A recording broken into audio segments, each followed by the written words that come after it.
Dayne Weston, episode 2, season 2. Knowing in my head that one day they're not going to see me anymore. That was pretty hard, man. I was just ready to press the button. I was done. If it wasn't for the two people I was living with, like at the time, I'm not here. Every morning I'd wake up and I'd be suicidal. I literally started having these feelings of just like, I just don't want to be here anymore. What would you say would be the hardest thing you've probably gone through in your career, like people wouldn't see on TV? I'd come to training and I'd be, great, but then I'd come home, I was miserable. This went on for so long and I was just kind of like, I was getting frustrated with it just as much because I don't understand why I'm like this. I learnt behaviour from a young kid. I was just like, well, I'm struggling with this, but don't matter, I've just got to get on with it. Yeah.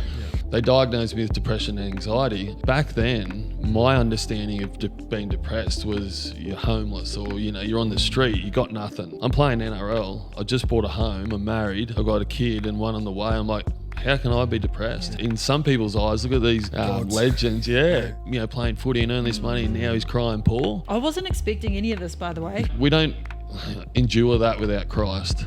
Jesus, right? Mm-hmm. We know how amazing he is, but how has he come into the fold? I drew a line in the sand that I wanted to be a better person. It was always something I believed in. It wasn't that I was against it. I just never had a relationship with God, which we, now understand. To follow Jesus wasn't pushed on me. And a lot of people always say, I don't know what my calling is. Having that strong foundation in Christ, I know my identity is in him because I know who I am now. I know how loved I am and I know the plans he has for me. Well, how does Jesus shape your view on that, on mental health, and how do you help other people around your faith? And it's a hard one too because a lot of people I deal with don't have a faith. You see so many people in the world that are trying everything, and I'm like, you just need God in your life.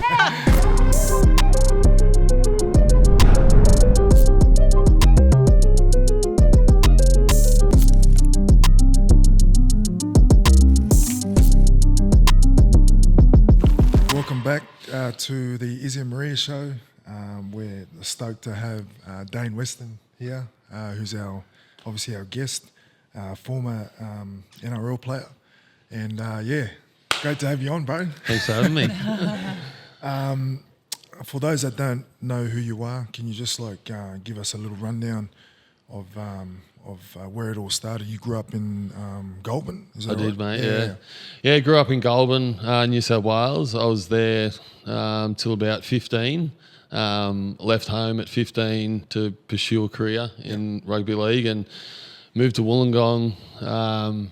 Did the Steelers juniors and stuff there. The Dragons still had their lower grades split up. So, and I was there till I was 17. I was there for a couple of years. When I first moved there, I lived with a family to begin with. Oh, yeah, right. And I was struggling because I was homesick a lot of the time and I didn't like that family environment because, I didn't have my own anymore. And so I pretty much, through a bit of misbehaviour, myself. As you do. Yeah.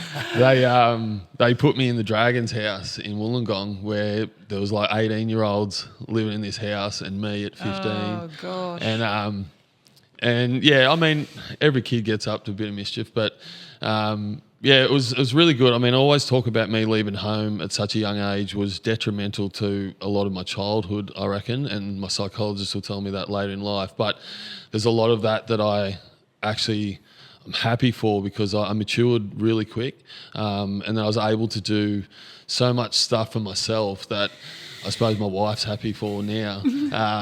But I was doing things that a 15-year-old probably shouldn't have had to do at that age, but I wanted to play rugby league and that was a desire of mine from a young age. So I did that, and then after I left there and got signed at the Sharks as a 17-year-old and moved up to Cronulla, ended up debuting a couple of years later in 2007 and with the Sharks.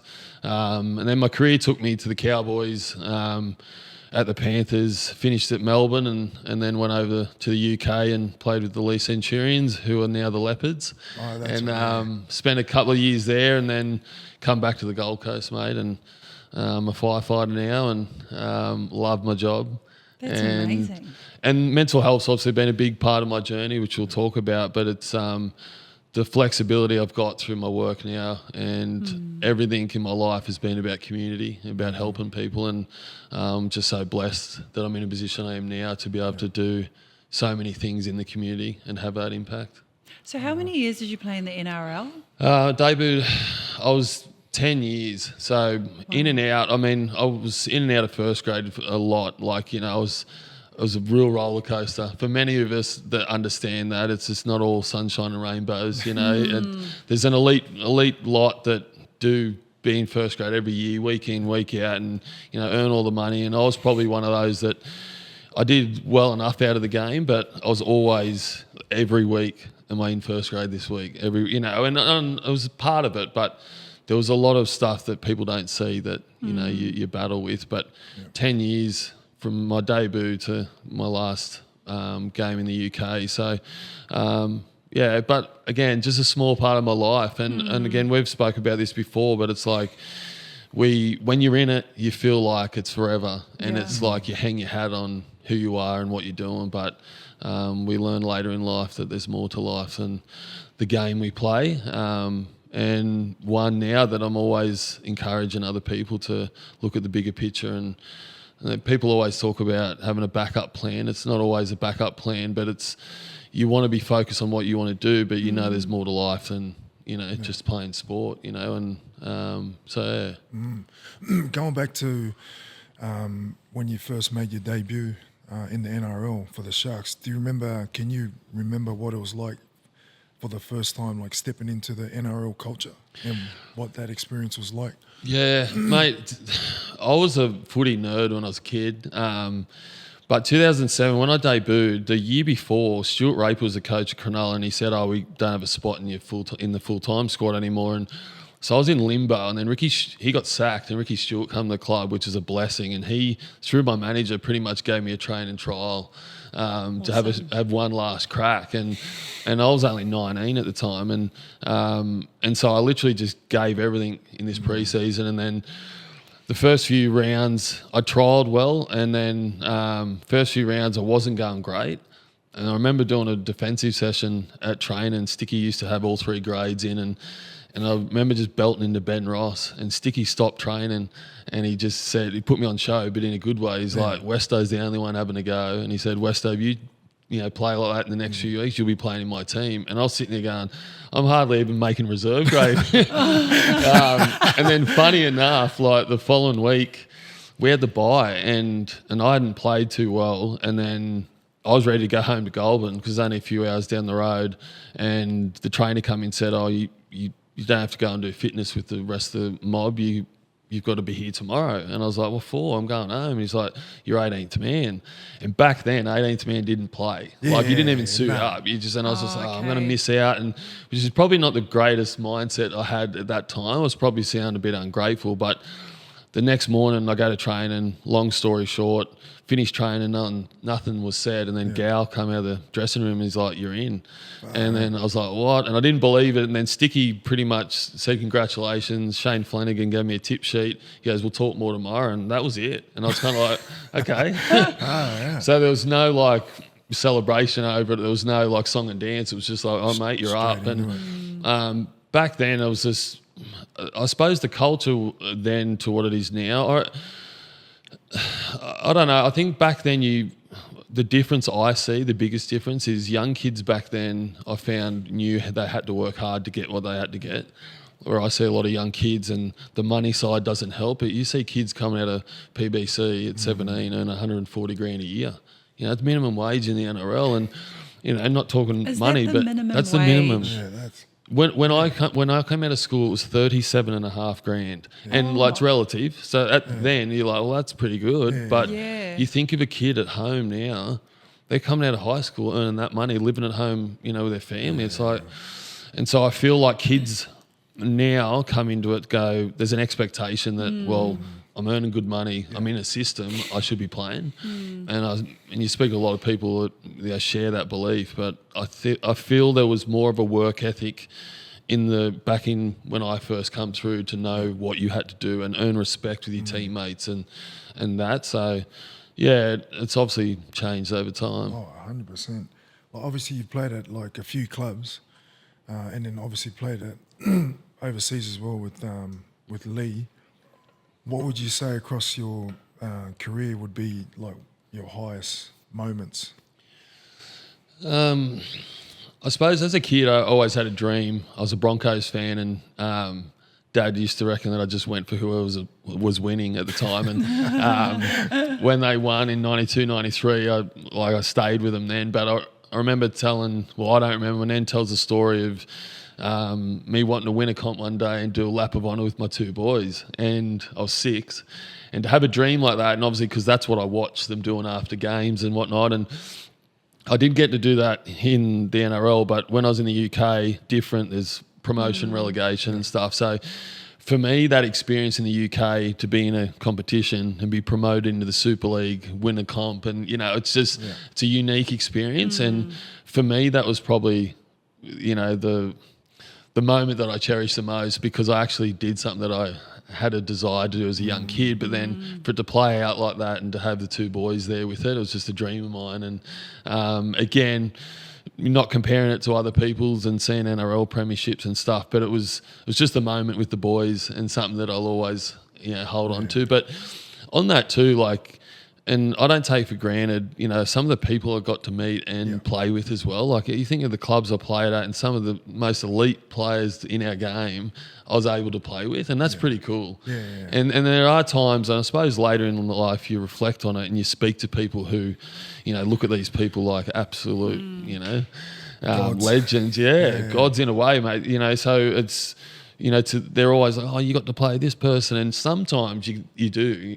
You are taking it for granted because you don't look at them like that. They're just your mates and they're just your teammates. You don't look at them like they're something bigger than they actually are. So I think I've always said rugby league, brought a lot of great opportunity for me personally to meet good people. And a lot of people say, do you still stay in contact with a lot of guys? And some I do, and there are people who have made huge impacts in my life. And I think that's why sport's good, because you automatically meet good people and you're in that vicinity. So, yeah, nice. On the flip side of that, with the highs and that, obviously being a footy player, we experience so many lows as well, and there's so much pressure to perform at a high level.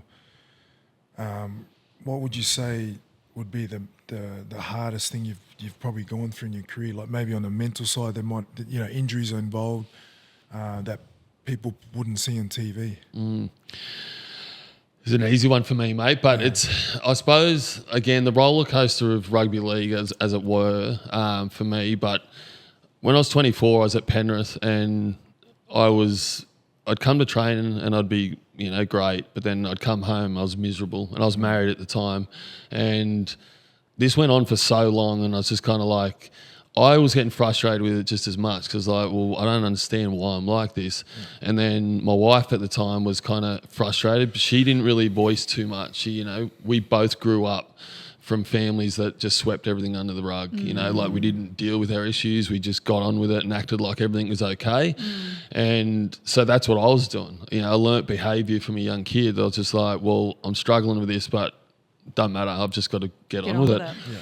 But then it got to a point where I felt like I needed to go get help and see someone. I did, and I didn't believe what they had to say, seen someone else, and they diagnosed me with depression and anxiety. And back then, my understanding of being depressed was you're homeless, or, you're on the street, you got nothing. And I'm like, I'm playing NRL. I just bought a home. I'm married. I've got a kid and one on the way. I'm like, how can I be depressed? How could I sit there and tell someone who's got nothing that, in some people's eyes, look at these, celebrities just, playing footy and earn this money, and now he's crying poor.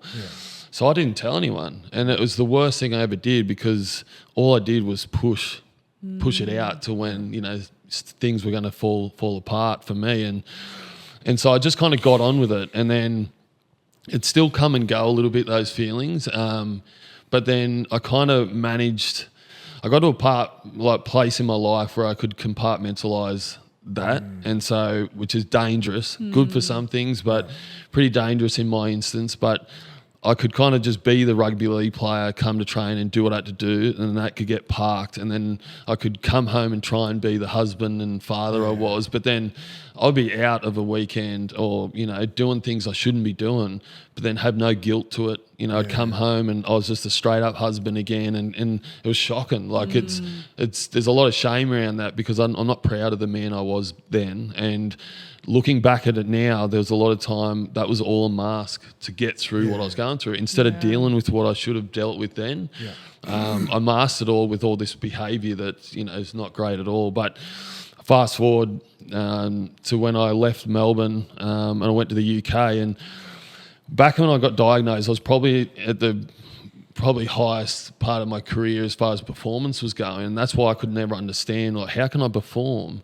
but then mentally I'm just all over the shop. I never couldn't fathom that. But when I was in the UK, I started getting these feelings again, and they actually got worse. And put things in perspective, over in the UK, like, they treat you like an absolute celebrity, like, even though I wasn't. You come from Australia, you've played NRL, and these people, young, like, town, I suppose, of like people who just live and breathe rugby league. And I suppose there's a part of it I actually liked, but then I was still doing the same behaviours and I was doing all that. But it got really bad to a point where I was doing the same behaviour but doing nothing about it, not seeking help, not doing anything like that. And then I just started feeling like every morning I'd wake up and I'd be suicidal. I literally started having these feelings of just like, I just don't want to be here anymore. Like I was literally like, but they would fade, like literally, because I just felt so ashamed of who I was as a person. I knew what I'd done and I'd got away with it for so long, and I kept justifying who I was and trying to act like I was this stand-up guy because I'd do this for that person, or I'd do something nice for my wife or the kids, and then next minute I'm almost saved from that. And I was just telling lies all the time, and I was just trying to convince myself I was someone I wasn't, and it started to come unstuck a bit. And then it just got to a point where I would wake up, feel like that, and then it'd disappear. But then my distraction was rugby league, so I'd go to training, but then as soon as something wouldn't go my way, I'd get frustrated, it'd come out. And I remember the guys in England calling me bipolar and like joking about it. And at the time, like, no one's ever diagnosed me with that, but that's how it felt, because I was one person for some people, and then I was all like that. I was just another complete person. But it was all because I never dealt with my issues. I never had got to the root cause of why I was the way I was. And things with my wife were deteriorating in England, and she was homesick, and then led to me being the way I was, and she just up and left. And it shocked me. I played a victim for so long, and I was just like, how dare you leave? You've had this life, you had that, and just playing the blame game. And she took the boys, and at the time I still had 3 years to run over there, and that was something that, looking at it now, is probably a blessing I do come home. But Dad was over. I had to pack up the house within a week or so, and I was still in this victim mentality, like, she's done the wrong thing here. But looking at it now, she should have done it 5 years before that, Right. And so, I come back to the Gold Coast where she was from, and trying to work on the marriage, that she was never going to have it. And we just went down this path where I was still getting paid from the club. I was drinking, taking drugs like no tomorrow, and hanging around people that were patting me on the back and feeding me full of it, and still trying to act like I was this somebody, and it's sad because I'd do that for so long, and then I'd be in a dark hole. Like, I'd finish Monday morning, I wouldn't want to go to work, wouldn't want to do anything for 3 days. I'd get over it, and then I'd do it again, and that become a toxic kind of part of my life initially. And from that moment, things again weren't working out with me and my ex-wife, and I just started getting to a point where I'm like, I know I'm done. Like, I checked out, man. Like, I was just like, I'd gone through what I'd gone through, and it was all my own fault because, the decisions I made and stuff. But the hardest thing I probably did, and, I'm such a structured and organised guy, and even in this moment, I was like, I know how I'm going to leave. Yep. Like, I know what I'm going to do in that moment. I know I need to tell the kids, like, and that That's probably the hardest thing I've ever did. But there was moments where I wrote that letter where I was just so numb, hey. Like I was just like, you know, and I understand people that are going through it when they don't get the help and they are depressed and they're going through that feeling of you just sometimes don't have any feelings. And I'm writing this like making sure that how good it was, the letter, but then not even having any emotion to it. But then there'd be other times I'd be reading it back to myself and just a mess, you know, and then I suppose what used to break me a little bit was on reflection, the kids would go back to their mum or they'd be upset or sad, and knowing in my head that one day they're not going to see me anymore. And that was that was pretty hard, man. Like it was, and you know, fast forward, like to see them now, I'm like just so grateful the way things turn out. But in that moment, I'd been out, and I was on the drink again, full of drugs, and just had an argument with my ex-wife and on the phone, and that was it. I was just ready to press the button. I was done, and so I went home and did what I did. And if it wasn't for the two people I was living with, like at the time, I'm not here. And I always say it, and you know, I'd never go into detail about it, but it's if it wasn't for them too, I'm not here. And the next day, there was so much shame around it, and there was a lot of shame and beat up, because I felt like I wasn't able to do it. So there's a lot of you failed at that. You couldn't even, you know, take your own life. And I might sound crazy, but that's literally the mindset I was in then. And yeah, so that was obviously, you know, the biggest part, which again has shaped my future now, you know, to be a big advocate for mental health and to help other people. But yeah. Oh my gosh, that's a whole episode in itself. Jeez, you have been through so, like yourself, your ex-wife, your children, your wife now. Like you've come to this point of like you're here talking about I was just thinking about your sons and you trying to take your life and. Yeah. It's really cool that you're here and to share your story. I can't imagine what I wasn't expecting any of this, by the way. I didn't know any of this. Oh, you obviously know you know Dayne. This is the first time I've met you, so yeah, thank you for sharing that. That's Appreciate what an honour for you to share this on the Izzy and Maria show, but also I know we're going to talk about you coming to Jesus and stuff, but I'm so glad you're here and that didn't go the other way.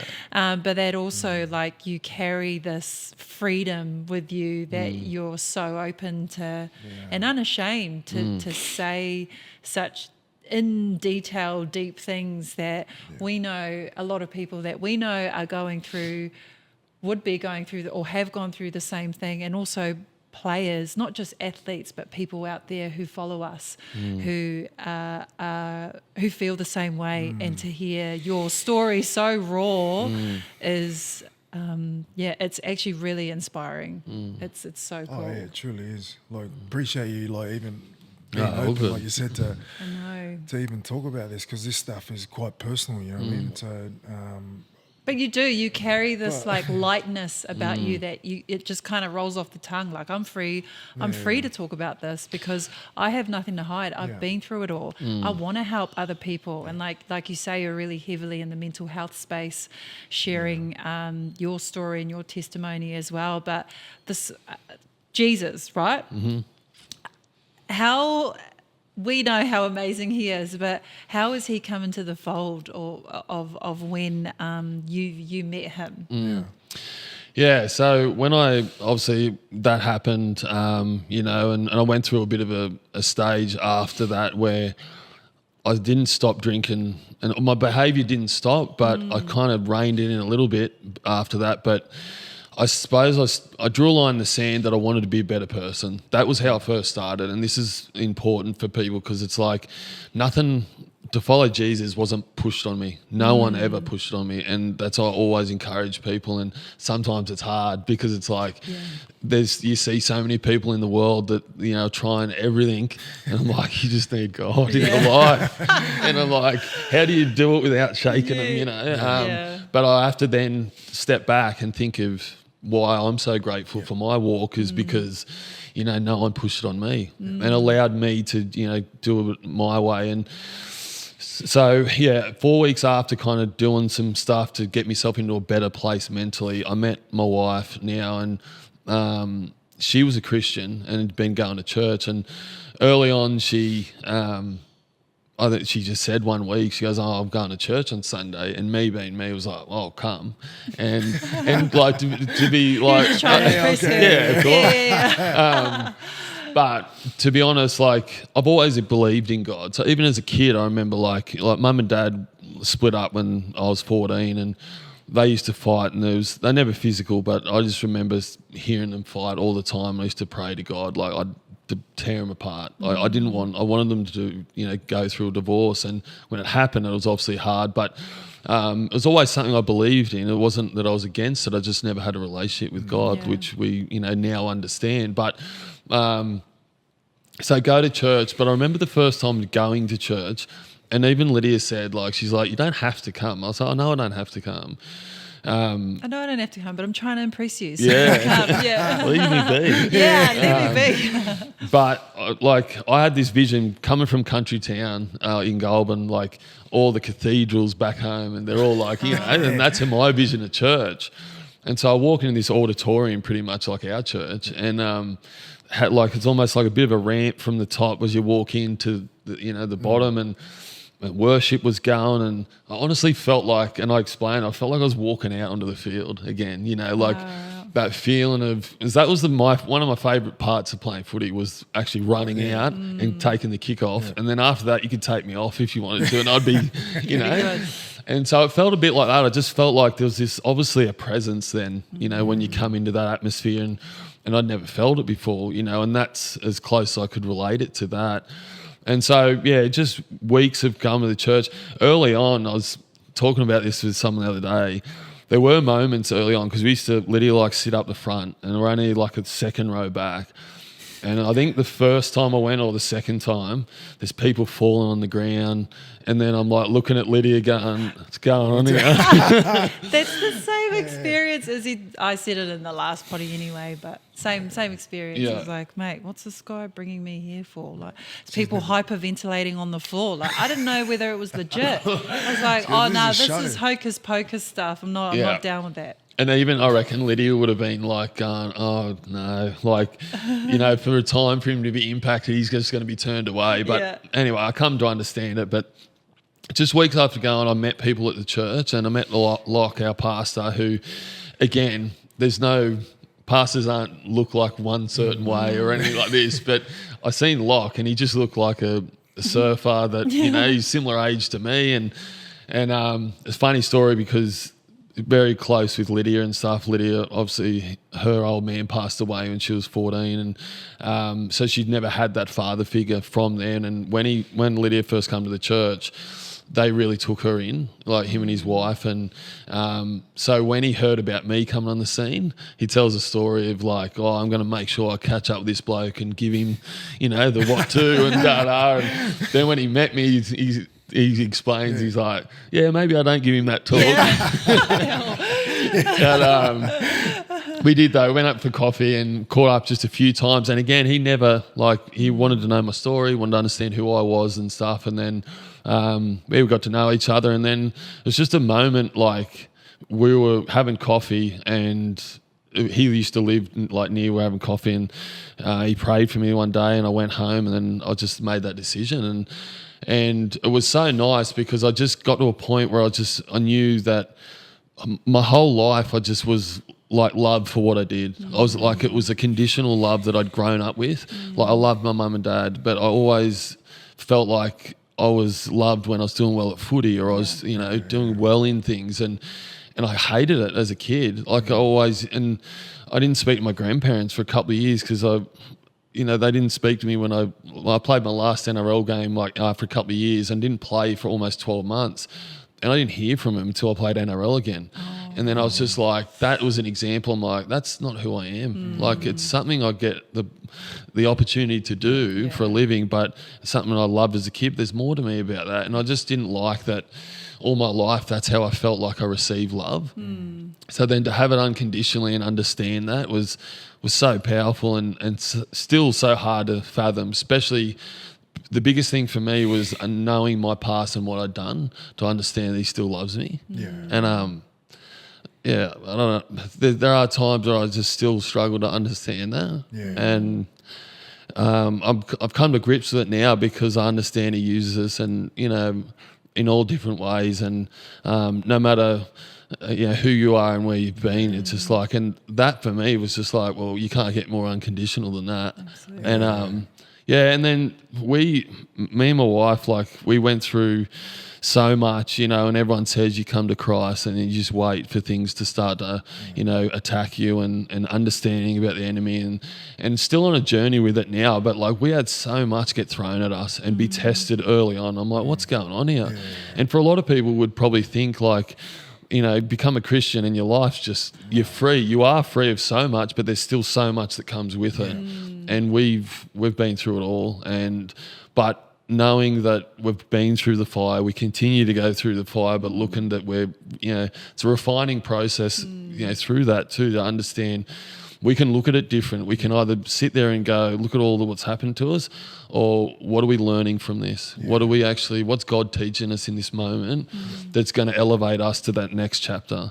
Because I feel like his greatest chapters for my life and my family's life are still to come. Yeah. And I don't know why I'm getting emotional about that, but it's like, my wife has done so much in my life, and I always said like God's transformed my life, but my wife's been the most patient, loving person that I've ever come in the flesh to have, and it's beautiful. Like I think there's times where we shouldn't be still here together, like there are times in our life and literally only recently in December where I was still falling back into those ways of like I was such a selfish person growing up, and in rugby league and sport in general, there are elements where you have to be selfish, but it was always about me, and everyone had to fit into my life. And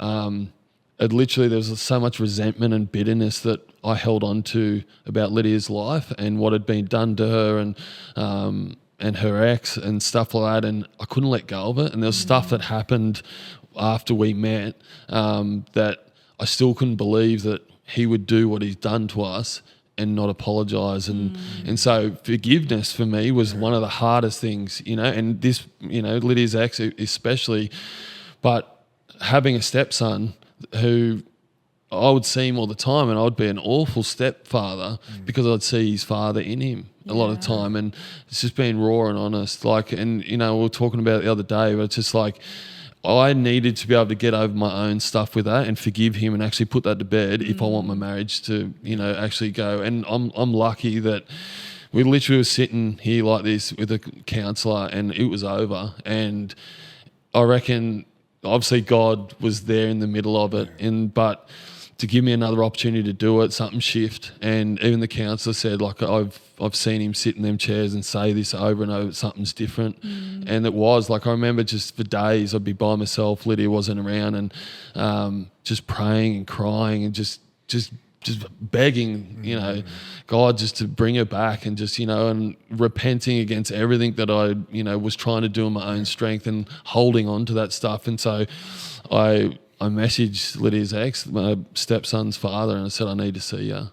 And he didn't really take it well at the start. He messaged Lydia and was like, what's going on here? Why does he want to see me? and then so it dragged on a couple of weeks, and I just said to him, mate, just to put it to bed, I don't want to fight you. I'm not coming here like, you mightn't understand, but I need to do this for me, and I need to do this for your son. And so eventually he was open to meeting me. Well, when I say meeting me, I've met him obviously, but catch up and actually have a conversation. And we caught up and it was semi-awkward, but then we got talking and I explained why I needed to forgive him. I didn't expect anything in return. He didn't really understand it, but he was, I suppose, grateful to know that my heart behind it was to not only let that go of my life to help my marriage, but to be a better father to his son. And I suppose if I don't do that, like I go through another divorce, and I'm like, I didn't want to do that. And the counsellor sat there and said, you can either, to Lydia, pretty much said, you either give him another chance and believe what he's saying is true, or you die wondering, pretty much. And so, yeah, grateful, that we don't endure that without Christ. Absolutely. So you think of it like, and I for so long, and we can all be still guilty of trying to be in control and, to do these things. And a lot of the time I'm like, or be frustrated with God's timing, and a lot of it for me was giving that up, as hard as it is, to know that this isn't about my agenda anymore. This is about what God's got planned for me. And there's still hiccups like in any marriage and family, but I'm just so grateful for what he's done in my life and what he continues to do. Wow. So cool. That's crazy, huh? Lydia, she's amazing, bro. Like I think she's here for those, but you can't see her. But, she's hiding in the other. She's keeping an eye on me. She's, like, she's prodded me to say all this. From his eyesight. But no, I think about there's like obviously marriage is like special, and God is the one that ordains that. But like when you read in Genesis, like when God created Eve for Adam, he says that I'll make a helper that's meet for you. And like the translation for that in Greek is like strength. And I see that in Maria, and I'm sure you do in Lydia as well, is like I feel that. Like I feel so confident and I feel strong when I'm just around her and just with her, like it's that partnership that God brings together. So it's so important, bro, just to have that other, you're walking the same journey, and God being the center of that, which I think is like just so powerful, bro. But going back to what you said earlier, it just made me think, because we're footy players as well, like everything's so transactional. Like we go to training, there's expectations, standards, right, like of a professional level. But then like you're saying, you can't fathom like what the love that Jesus has for us. Like you don't actually have to do anything. Like despite our past and our history, there's so many bad things. I think about me, I'm like, how does God still love me? Like for the things that I've already done, And so it might come across like to the world as like a point of weakness where we just surrender, and then it looks weak to them, but that's how God really works. It's actual strength, in God's eyes, when we surrender, submit, and then God will actually work in and through us, And I love that, because it's like what we spoke about last night, and in the group, with the guys, about God using the weak things of the world to really confound the wise, and it's all for His glory. Like that's all it is, And like you were saying, which is so beautiful about your story and your journey. Like, this is all only done because of Christ. Like there's no way that we can forgive or love on others if Christ is not within us, and that's, I think that's so important for people to know, because based on what you've already shared with your story, bro, it's so powerful in that mental health space, especially because you've experienced that, and, we still, like you said, we still go through certain struggles and stuff like that, but life's not perfect, and becoming a Christian is not easy either. That's a battle in itself. But God promises that He will never leave us nor forsake us. So even in the midst of that battle, we can have peace, knowing that He'll work things through it. Like it might be hard at the time, but we get through it. I love your I mean, you've obviously were with your ex-wife and now you're with Lydia, but just for our viewers and stuff, like obviously you both have Jesus as the center of your marriage. What's your how do I say this, like everything that Izzy and I do, we pray. I know you guys pray and stuff, but what is it about Lydia in her walk and as your wife, that you, obviously she's very strong, but what is it about her that just completes your marriage with Jesus and with you? Easy. She keeps me accountable, Awesome. and Yeah, always. So the difference between my last marriage and now, where we used to sweep everything. Lydia's Portuguese, so I've learnt straight away that the way we deal with things is we have it out now. Yeah. So there's no tiptoeing around I'm just going to not worry about it. We'll talk about that later. It's like, no, we're doing this now. And I'm like, okay. Does that make me Portuguese as well? Because he goes hiding. He doesn't talk to me for like half a day. And I'm like, no, we're wasting time here. Let's sort it. Okay, cool. You might be half Portuguese. Yeah, probably am, but the way he deals with stuff frustrates me. But that's great. But okay. so early on, I was like, and because I suppose there's a element to my life and the trauma I went through was there's a lot of abandonment issues I had. Like mum left. When mum and dad split up, she moved to New Zealand. That's a long story, but I didn't see her for 12 months and me and mum were inseparable. So as a 14-year-old kid, that was really hard for me and impacted the rest of my life. But I'd learnt to just kind of get on with things. But when I met Lydia, and I always was like, we would have an argument about something. I'm like, oh, no, she's leaving me, and that was my first initial reaction was always like, we're done here. Like, she's going to be running for the hills after this. But I soon learnt that's what she grew up with, not saying it's right or wrong, but we got to a solution a lot quicker. We might disagree on things, but I found with Lydia, no one's ever held me accountable. Like, no one, like there was literally, and she'll tell you, and I said before, it's always been the Dayne show. And I've kind of almost hid that a lot of the time because I don't feel like, there's a lot of people say I've got a big ego or stuff like that. I don't feel like I ever did, but then Lydia's like, you've got a huge ego. And she'll just call it out. I'm like, okay. And I think there is part of ego is okay, but it depends on how that's used. But I think the biggest thing for her is literally, and going back to what you were saying before, it's literally only been probably since I've actually done that work since Christmas last year, where she's actually started to support me as well with my walk with Christ, but also with my mental health stuff, because for such a long time I was still going through what I was going through and not being the person I'm trying to be for everyone else. So I was like, I'm out helping the community, I'm running men's groups, I was doing all this, putting all this stuff up on social media about how people need to be, and she's like, you do all that, but you don't do that here. And I'm sitting there going, oh, you're not supportive, and being me, like not accepting that. But she was telling me the truth. She was telling me what I needed to hear, but I didn't want to listen to it. And so for a long time, and it was literally a shift, and I was saying to her recently how beautiful it is now to have her support and to have it truly to a point where it's like, we're not perfect, but she'll call it out. But to know my journey now, my walk, she's fully invested in it and believes in me, and it's priceless to have that. And I think communication for us, and we talk to other people and they ask what our marriage is like. I'm like, I've soon learnt that that's one of the top things everyone needs, because otherwise there's been times where I assume something and she'll assume. And then next minute it's like, well, we're both thinking something different and, why didn't we just voice it? But she's, It's our recent argument. Is that, we've been married for this long, and anyways, it's not our story, but your story. Yeah. There you go. Identity, bro. I want to touch on identity because, being a footy player, because a lot of that's attached to performance, right? And how we play the game depends on how our mood is like, or our emotions.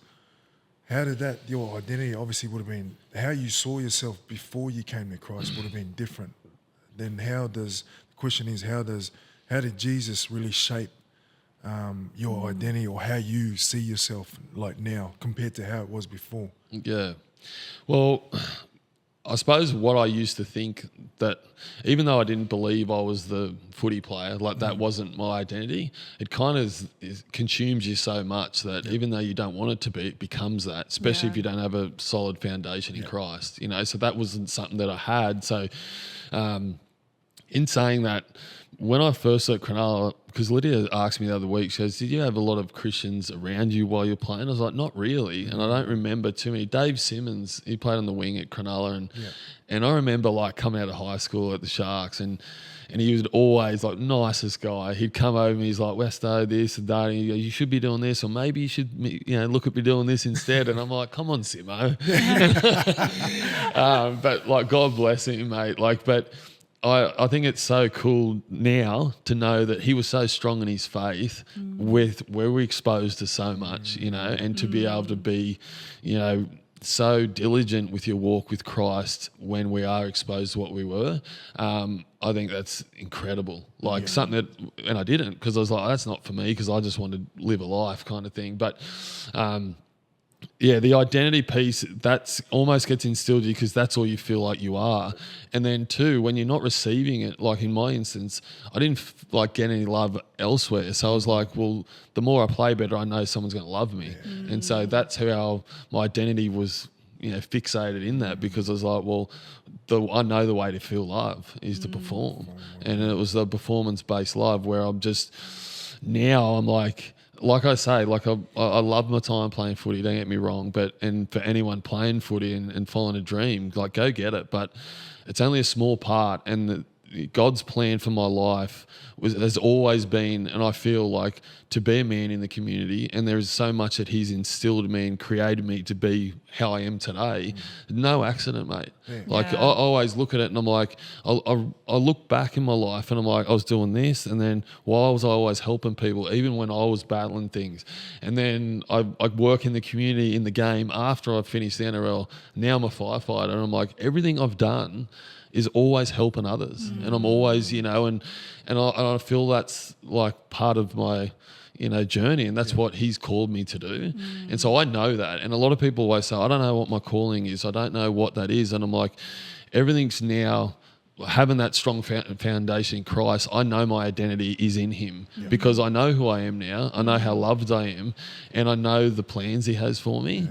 And there's so many lost people out there who have no idea, or they just go to work because that's what they want to do. But I'm talking on the way here, like I love what I do. Like I love going to work with, you know, the boys, and great lifestyle. But then to be able to then do the mental health stuff, to have the men's groups, to now do the podcast as well, like it's all shaped around helping others. And, you know, and I said to someone the other day, if you took Jesus and God out of the Bible and handed it to someone to say, this is how he wants us to live, people would be like, oh, that's pretty, that's all right. It's so true though, because we hear the two words, like you say to someone, God or Jesus, like, oh, no, it's all good, not for me.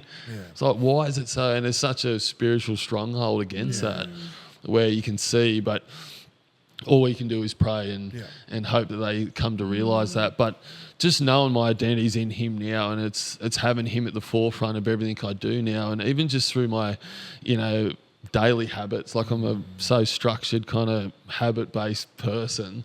But even reading the word, it's still a challenge for me. Not so much reading it is either understanding it or reciting it, you know, but for me, and often Lydia's like, it doesn't matter. Like just because you can't recite it doesn't mean that you're less of a Christian. But I think it's the heart posture of what you're doing. And so I know, even for me, trying to not even grab my phone and go on social media when you wake up or whatnot. And it's just like, straight in, open the word and read. And sometimes you'll read it and I'll close it and go to the gym and I think, I don't even understand what I've just read.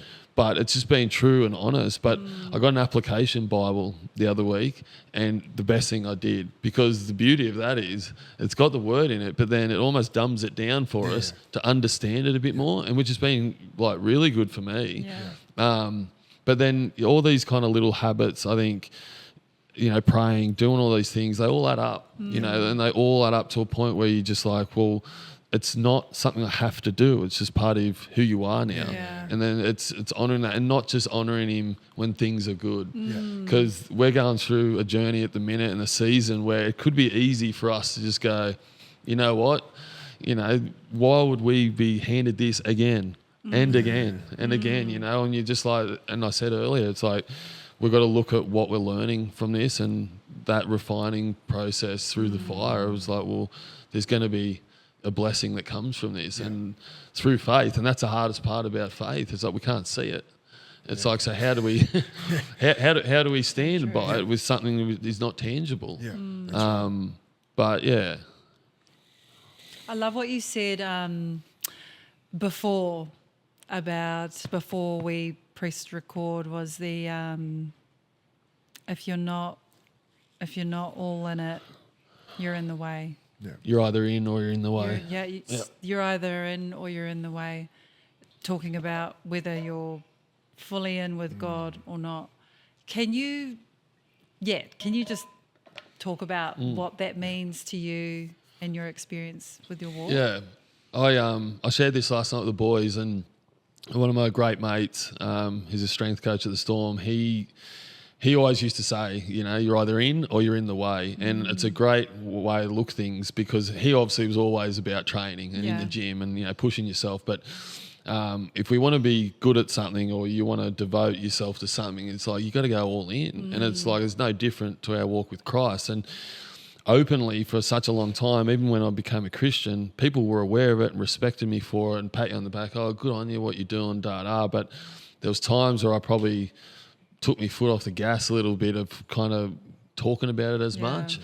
And again, probably in the last 6 months, I just had a huge heart change in all areas of my life, where I'm just like, I have been that person where I've just been putting one foot in and decide when I do it, when I don't do it. And even at work, I remember when I first started in the Fireys a few years ago, and it's such a there can be such a blokey kind of environment where, there's some older guys there, and you're kind of like, no way he's going to understand what I'm going to say.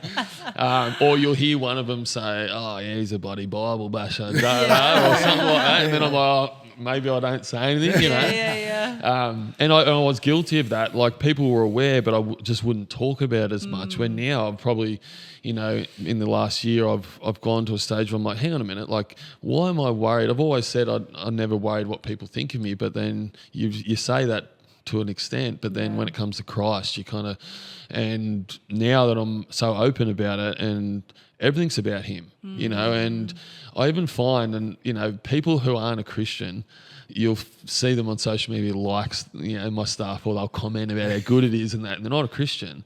But I always find that, we all are created on purpose for a purpose, but there's sometimes in that journey we're meant to be in, rooms or situations where we can be those seeds, and planting those seeds, even though we're not pushing anything on them.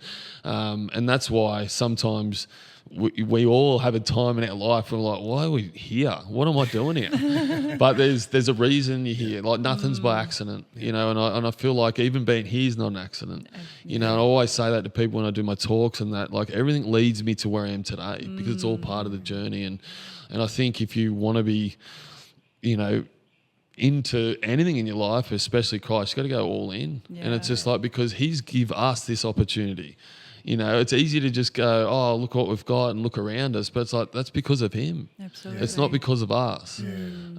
So I think leaning on that and just being all for, and being bold with that. And I feel, I don't want to sound, like this has come from an ego point of view, but I do feel like I've got a gift on my life to have a presence. And so I feel like when I go and talk at schools and businesses and stuff, they don't know my story before I rock up. And as soon as I be vulnerable and open and share the Lord, I was at Keebra Park there a few weeks ago, and there's a lot of island-based kids there, and which is so cool. I share my video and go through it.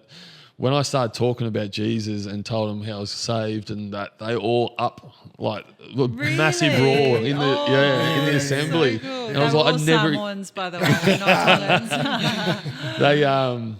not I'd never experienced that before, and even when I used to share my story, the video is from my testimony when I got baptized at church, and they did a story on it. And I've always said I want to redo it, but you can never redo your testimony. But it's more so just to, there's a lot that's happened since then to now that I want to kind of capture. But yeah, I think it was so cool to kind of be, because you never know. But then you see all these kids, especially high school kids, like cheer and mate, it was so good, But there is this thing, I feel that God's blessed me with that, to be like, I am so open about my story, my journey, for a reason, because I know it's going to help someone else. And I think we all have that ability. We don't have to have, this presence that I feel I've got to do that work, but I know it's a gift He's got, so I want to use it. Yeah, I love that, because that has been my struggle for a long, long time, was that I was always so worried about what other people think. And even like I'll sit in the car and think, oh, damn, I should have prayed for her. I should have prayed over him. But I was just so worried about what my mates would think, whether I'd say the wrong thing was even that. Like even praying in itself, hey? It's like we were around, when we first met, around people who knew scripture, all of it. And I always felt really intimidated because I didn't know any. And I thought, and then I questioned whether I was saved or not, or whether like Jesus really loves me. Like I'd gone through all those types of different thoughts. But so I sat in on your chat last night.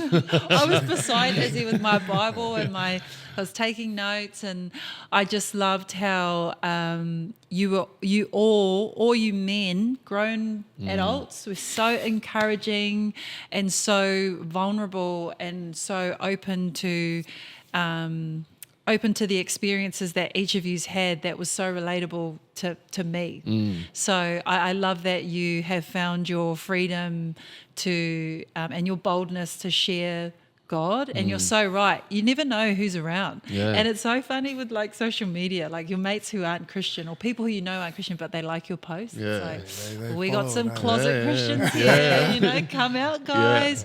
But you never know. So it's so important, again, to share the word and be bold in it, in every facet that you have, whether it's social media, your business talks, school talks, all that type of stuff, because there are people who are searching.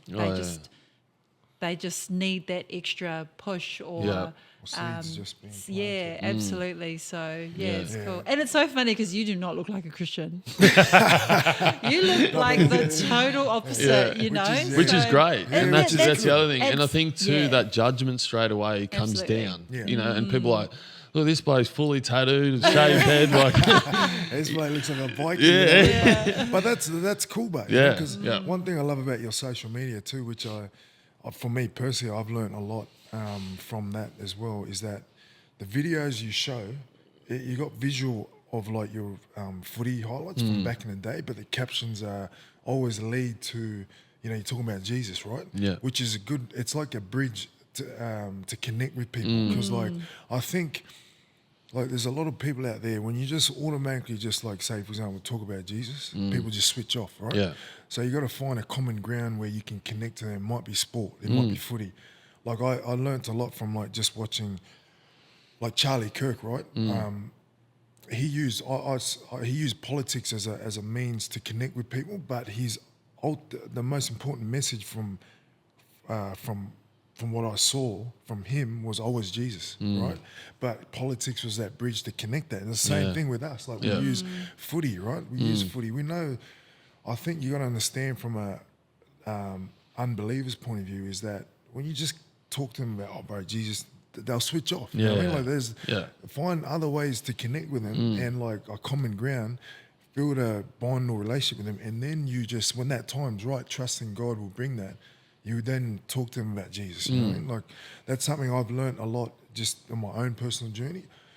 One point early on in my when I first come to Jesus, I was like so, what's the word? So Bible basher. passionate and like zealous. My heart was in my heart was in the right place because I love Jesus so much, and I just like, bro, I couldn't believe what He's done for me. That I just wanted people to experience that as well.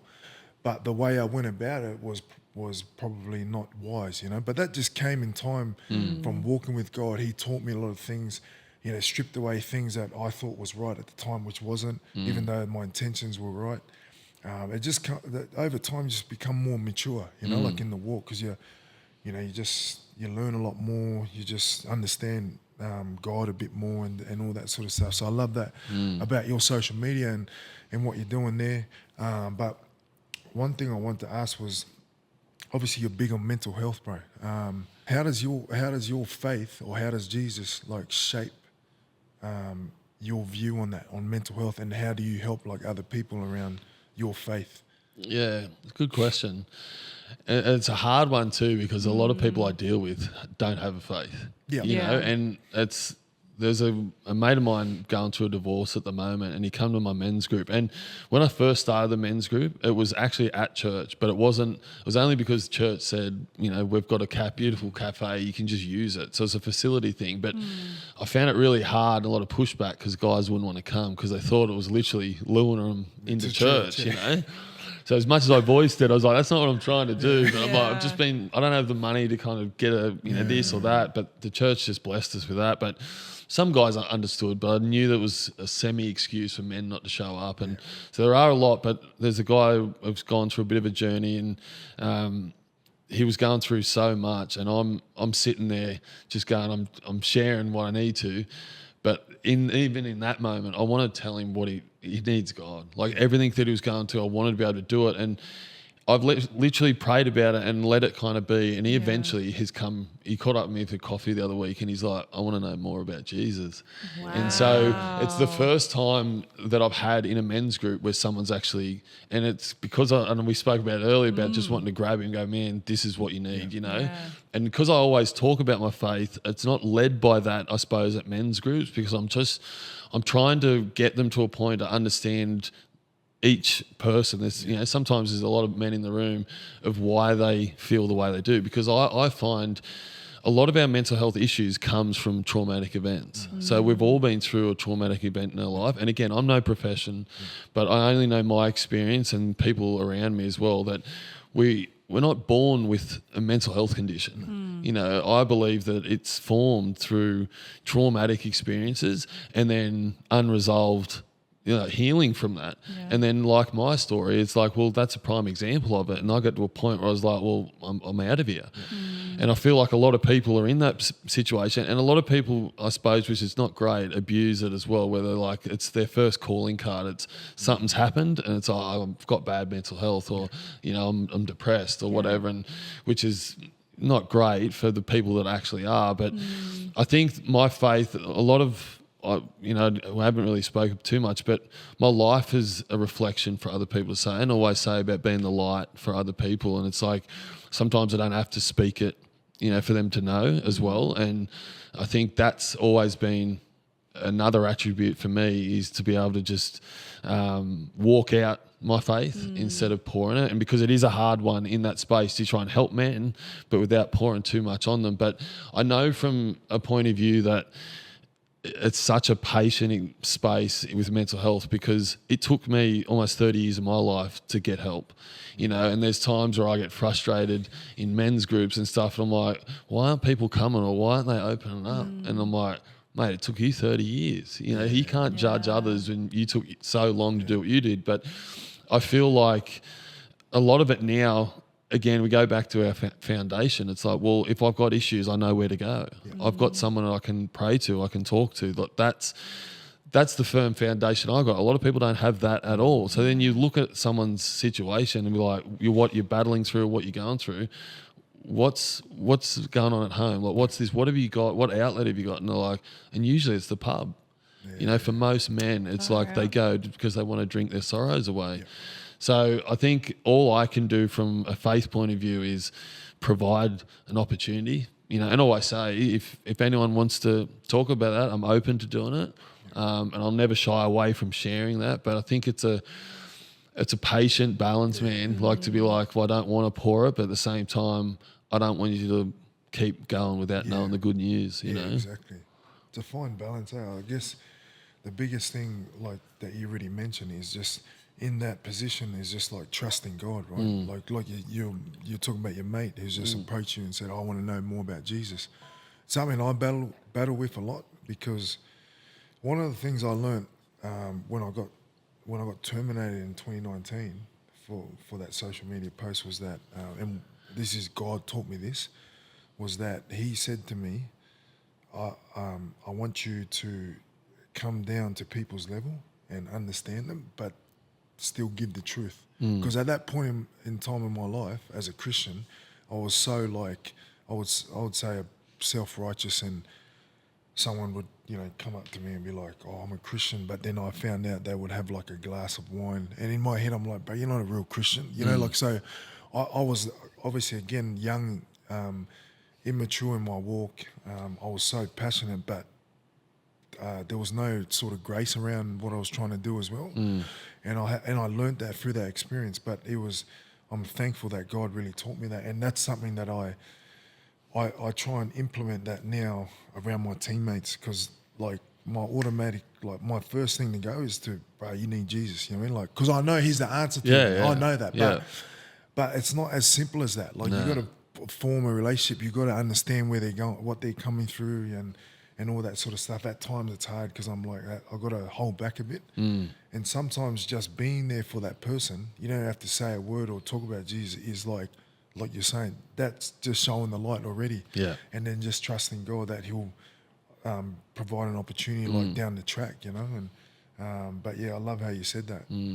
Yeah, I think like what you guys were talking about last night is walking the talk, and exactly just repeating what you guys said. But I know for me, like I've been in situations where I know he or she is a Christian, they haven't said anything, but their actions speak much louder than words. And we're always in situations where, like, we'll go to a cafe and people look at us, oh gosh, there we go, the flowers, they're the homophobes, And so it's good on you, like, look at these bigots. But it's so important to, and I still struggle with this, because he like taps me on the hand. He's like, don't look at them, because I'll just stare, and I'll do the staring contest like the whole time. Like we walk in and I'll look until they stop, and he's like, stop doing that. That's not what we're supposed to do. And I'm like, well, what are they staring at? I know what they're why they're staring at us. He always reminds me that we have to be the light. What happened is what happened, but biblically we're supposed to be persecuted and suffer here for Jesus' name. So count it all joy, But yeah, it's like, again, it's really interesting in your space, because you want to shake them and tell them that Jesus is the answer. That's it. But that could turn them away as well. So I think even just what you're doing in that space and being honest and vulnerable as well is really is showing the light too. So I think it's so cool, because you don't look at it's like, ta-da, I'm a Christian, I love Surprise. Jesus. Surprise. It's so awesome. And it's also like, even in the sporting realm, like I've obviously come from netball, but drinking culture and all that sort of stuff.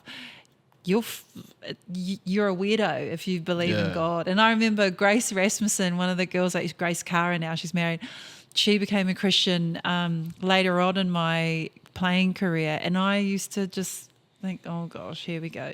She's going to talk to me about Jesus, or like, she's playing worship songs. Oh, boring, And that's how people look at me and Izzy. But it's like finding joy in that, but also knowing that. Continue to show the light, like continue to show Jesus, be bold to speak, but also walk the talk, is what you guys were talking about last night, which was really cool to hear. About understanding like persecution is like part of it, people.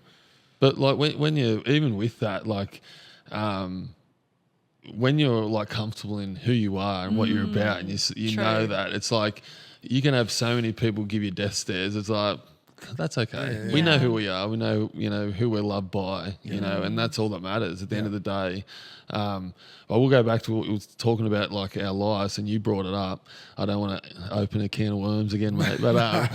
But even like what you both went through, like, and I said to Lydia, like, it's incredible. Like, and I know how much pain and how much suffering that you both went through, the whole family. I couldn't imagine.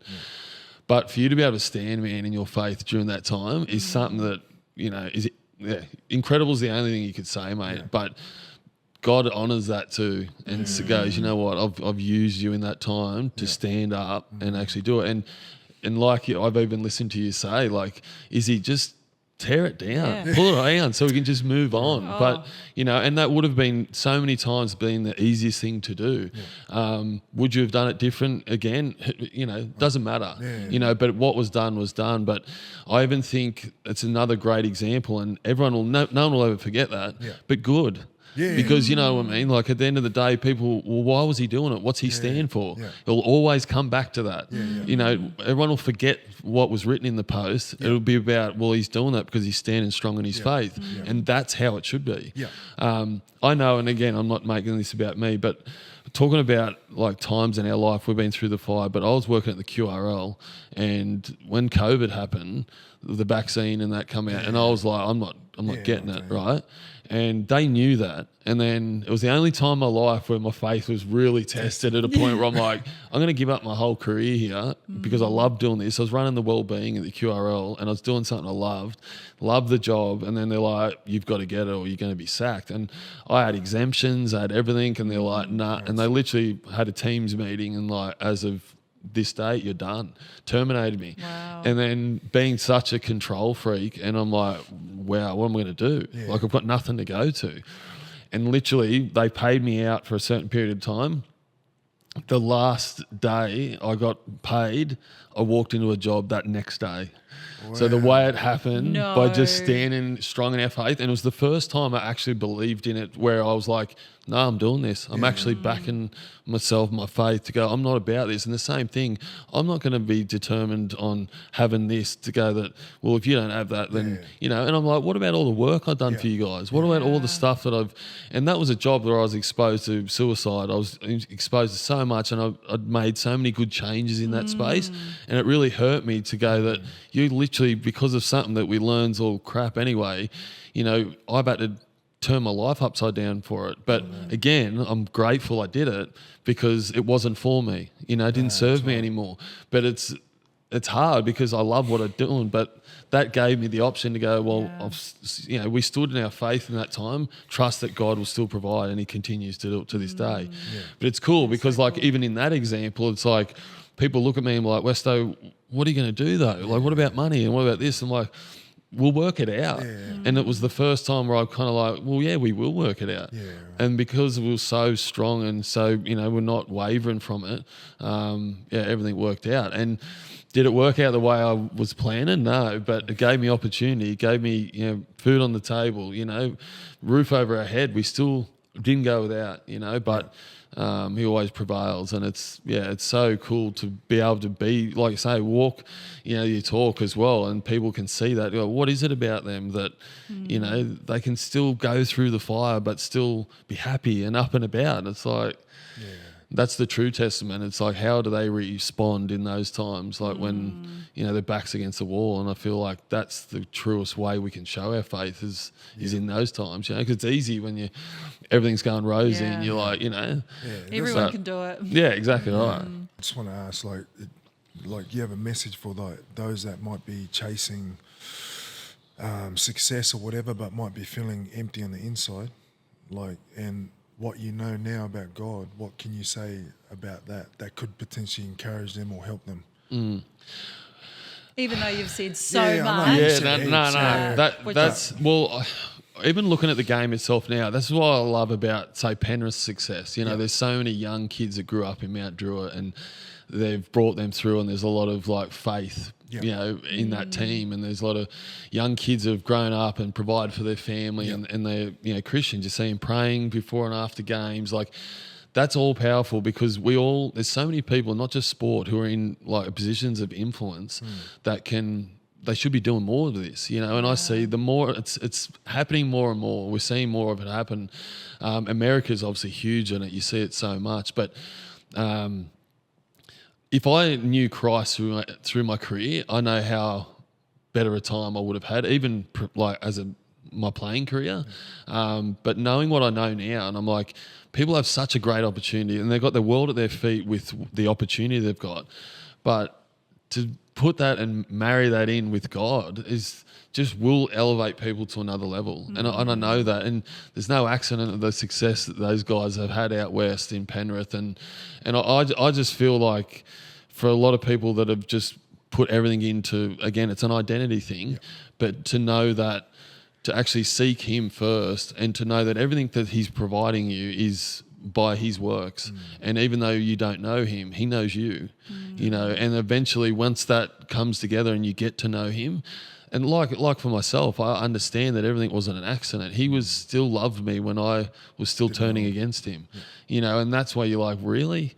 And it's like, and so that it's there. It's not like this special potion you got to have to get to Christ. It's one decision. Yeah. It's one decision, but for people who are worrying what people think, or, you know, I'm not sure it's for me, well, open the Bible, you know, talk to someone about it. Like, I think that's even for us, we're always looking, and we talk about, you know, our brotherhood, like, you know, having people that are on the same page and, you know, building that kingdom through that is also having, you know, wisdom from elders as well to be like, you know, we don't know it all and we're all walking a journey, but there's people that have walked the journey that have been around for so long. Let's learn off them, not just, you know, who's around us all the time, but let's, you know, learn off them. So, yeah, in a nutshell, we know the answer, but at the same time, I think it's just an encouragement to, you know, even if you are in sport or in a team, you know, lean on those guys. Like, I even see, like, and I don't know Nathan Cleary personally, but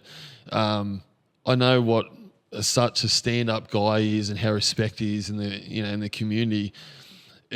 I don't think he's a Christian, but he's surrounded by so many, and he talks about, you know, praying to his grandfather who's in heaven and stuff like that, and I always see him surrounded by it. I'm like, I just know that there's a time that that's going to happen for him, and I reckon there's no accident who he's surrounded by that's going to eventuate, and I don't feel like he's alone, but yeah, I don't know. There's always something I feel about him himself that he's going to be impacted and go to another level. And you think about him and, you know, in his career and what he's done, people are like, how could he go to another level? Like, he can, you know, and it's not just on the field, it's what he can do in his personal life. So, again, just an example, not calling him out or anything.